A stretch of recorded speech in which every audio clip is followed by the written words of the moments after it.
Kristianti, Saya Mutia. Nadia Paramunadila, Siti Rahmah. Indonesia atau Nusantara dengan nama resmi Republik Indonesia merupakan negara terluas ke-14 sekaligus negara kepulauan terbesar di dunia, dengan luas wilayah sebesar 1.904.569 km persegi, serta negara dengan pulau terbanyak ke-6 di dunia dengan jumlah 17.504 pulau. Selain itu, Indonesia juga menjadi negara berpenduduk terbanyak keempat di dunia, dengan jumlah penduduk mencapai 281,6 juta jiwa pada tahun 2024. Indonesia adalah negara kesatuan dengan bentuk pemerintahan republik berdasarkan konstitusi yang sah, yaitu Undang-Undang Dasar Negara Republik Indonesia tahun 1945. Dalam Undang-Undang Nomor 28 Tahun 2007 tentang perubahan ketiga Undang-Undang Nomor 6 Tahun 1983 yakni Ketentuan Umum dan Tata Cara Perpajakan, dinyatakan bahwa pajak adalah kontribusi wajib kepada negara yang terutang oleh pribadi atau badan yang bersifat memaksa, berdasarkan undang-undang dengan tidak mendapatkan imbalan langsung dan digunakan untuk keperluan negara bagi sebesar-besarnya kemakmuran rakyat. Pajak merupakan tulang punggung nasional. Hampir 80% penerimaan negara berasal dari penerimaan pajak. Penerimaan negara yang kuat dibutuhkan untuk menjaga kesinambungan, anggaran pendapatan dan belanja negara atau APBN yang sehat dalam membiayai pembangunan menuju Indonesia maju. Untuk itu, fondasi sistem perpajakan perlu pembenahan berkelanjutan. Indonesia masih tergolong rendah di antara negara berkembang lainnya, yang rata-rata mencapai 27,8%. Pada tahun 2021, rasio pajak PDB Indonesia tercatat sebesar 9,11% dan 10,02% pada tahun 2024. Di Indonesia sendiri, banyak sekali macam-macam tarif pajak pemerintahan, seperti pajak penghasilan atau PPH, pajak pertambahan nilai atau PPN, pajak penjualan atas barang mewah atau PPNBM, penerimaan cukai, penerimaan pajak lainnya, bea masuk, dan bea keluar. Dalam kurun 5 tahun terakhir, rasio pajak Indonesia masih belum bisa menembus angka 11%. Angka tertinggi diperoleh pada tahun 2022 sebesar 10,4%. Itu pun boleh jadi dipengaruhi oleh adanya program pengungkapan sukarela atau PPS, serta kenaikan tarif pajak pertambahan nilai atau PPN dari 11% yang nantinya akan menjadi 12% pada tahun 2025. Tax bracket pajak penghasilan atau PPH 35% yang cukup mampu mendongkrak penerimaan pajak pada tahun tersebut. Jika dibandingkan dengan negara kawasan Asia Tenggara, rasio pajak Indonesia masih berada di bawah beberapa negara tetangga lainnya.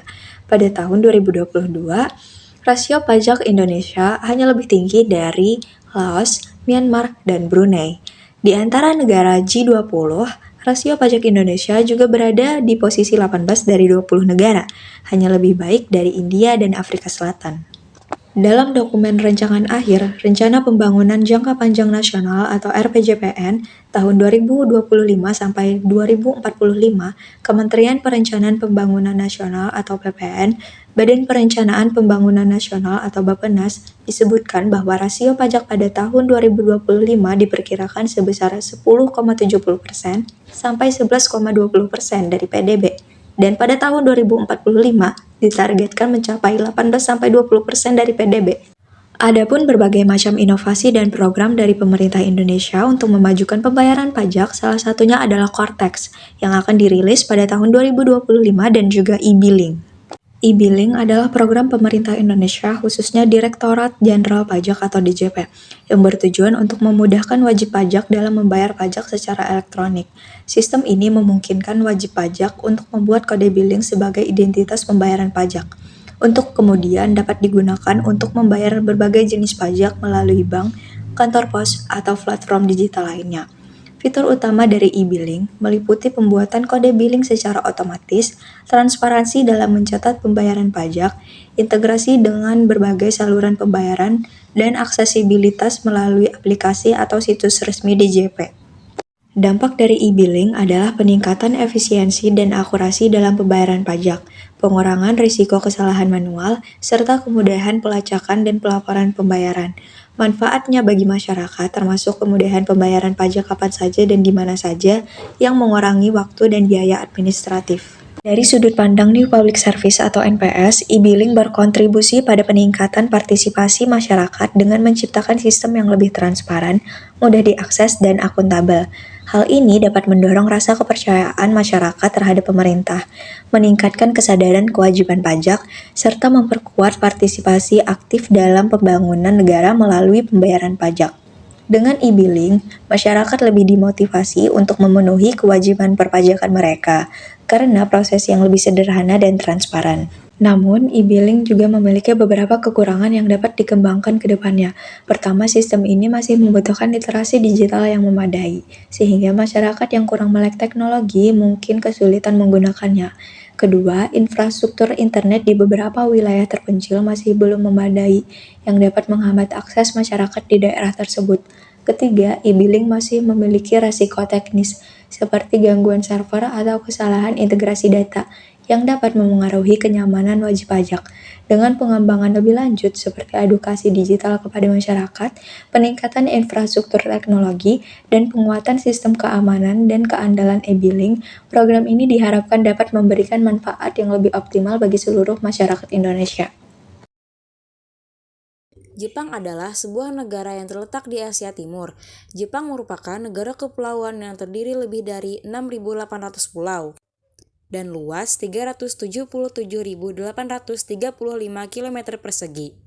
Dengan 4 pulau utama, yaitu Honshu, Hokkaido, Kyushu, dan Shikoku. Jepang memiliki ibu kota bernama Tokyo dan merupakan negara dengan ekonomi terbesar ketiga di dunia berdasarkan PDB nominal. Dengan jumlah penduduknya sekitar 126.048.450. Jepang adalah negara dengan sistem pemerintahan monarki konstitusional dan demokrasi parlementer. Jepang dapat dianggap sebagai negara dengan sistem perpajakan yang efektif dan andal dibandingkan negara-negara di Asia Tenggara. Dengan rasio pajak terhadap PDB sekitar 32% pada tahun 2024, Jepang menunjukkan tingkat penerimaan pajak yang signifikan dalam mendukung berbagai kebutuhan publik, seperti layanan kesehatan, pendidikan, dan infrastruktur. Tarif pajak penghasilan badan sebesar 23,2% mungkin terlihat tinggi dibandingkan dengan rata-rata tarif pajak di negara-negara Asia Tenggara. Tetapi, Jepang memberikan insentif yang mendorong investasi dan inovasi, terutama bagi usaha kecil dan menengah. Selain itu, tarif pajak pertambahan nilai atau PPN sebesar 10% menunjukkan pendekatan yang moderat jika dibandingkan dengan beberapa negara Asia Tenggara yang mengenakan tarif PPN serupa atau lebih rendah, tetapi dengan cakupan yang lebih sempit. Dengan administrasi pajak yang efisien, tingkat kepatuhan wajib pajak yang tinggi, dan penggunaan pajak untuk mendukung layanan publik yang berkualitas, Jepang mampu membangun sistem perpajakan yang stabil dan berkontribusi pada posisinya sebagai salah satu negara dengan ekonomi terbesar di dunia. Di Jepang, terdapat bermacam-macam tarif pajak pemerintahan seperti pajak penghasilan pribadi, pajak penghasilan badan, pajak pertambahan nilai, pajak warisan dan hadiah, pajak properti, pajak konsumsi, dan pajak kendaraan bermotor. Di Jepang, pajak dibagi menjadi pajak negara dan pajak daerah, dengan pajak negara masuk ke kas negara dan pajak daerah masuk ke pemerintah daerah. Imigran dibagi menjadi 3 kategori berdasarkan lama tinggalnya, non-residen, penduduk sementara, dan penduduk permanen. Adapun program pajak dari Jepang, yaitu Furusato Nozei, adalah program unik dari pemerintah Jepang yang memungkinkan warga negara untuk membayar pajak kampung halaman sebagai bentuk kontribusi kepada daerah asal atau daerah yang mereka pilih. Program ini memungkinkan warga untuk menyumbangkan sebagian pajak penghasilan atau pajak perumahan mereka ke pemerintah daerah yang mereka pilih sebagai pengganti pembayaran pajak kepada pemerintah tempat tinggal mereka saat ini. Sebagai balasan, pemerintah daerah memberikan hadiah berupa produk lokal seperti makanan khas, kerajinan tangan, atau layanan tertentu kepada para donatur. Fitur utama program ini meliputi kebebasan memilih daerah yang akan menerima kontribusi, akses mudah melalui portal online untuk memilih dan membayar pajak, serta daftar hadiah menarik yang menjadi daya tarik program. Alur penggunaan program ini dimulai dengan wajib pajak mendaftar melalui platform resmi Furusato Nozei, memilih daerah tujuan dan jenis kontribusi, membayar melalui sistem yang disediakan, lalu menerima pengurangan pajak serta hadiah dari daerah tersebut. Dampak dan manfaat program ini bagi Jepang meliputi peningkatan pendapatan daerah-daerah terpencil, promosi produk lokal, serta penguatan hubungan emosional warga dengan kampung halaman mereka. Selain itu, program ini juga membantu mengurangi ketimpangan ekonomi antar wilayah dan mendorong revitalisasi daerah-daerah yang menghadapi tantangan seperti menurunnya populasi dan sumber daya ekonomi. Bagi rakyat Jepang, Furusato Nozei memberikan rasa partisipasi langsung dalam pembangunan daerah dan memperkuat semangat gotong royong. Pada proses pembayaran pajak di Jepang dominan sama, yakni dengan memotong gaji atau menambah harga pada barang yang dibeli. Namun terdapat beberapa program inovasi unik dari Jepang, salah satunya adalah Furusato Nozei. Program ini memiliki relevansi dalam konteks New Public Service atau NPS karena mendorong partisipasi masyarakat secara sukarela dalam pembangunan daerah. Dikarenakan ketimpangan penduduk kota yang lebih banyak dan desa yang lebih sedikit pada negara Jepang mengakibatkan pembayaran yang tidak merata, karena itulah melalui program semacam ini warga dapat berkontribusi langsung ke daerah asal mereka yang dapat meningkatkan rasa kepemilikan dan kepercayaan terhadap pemerintah.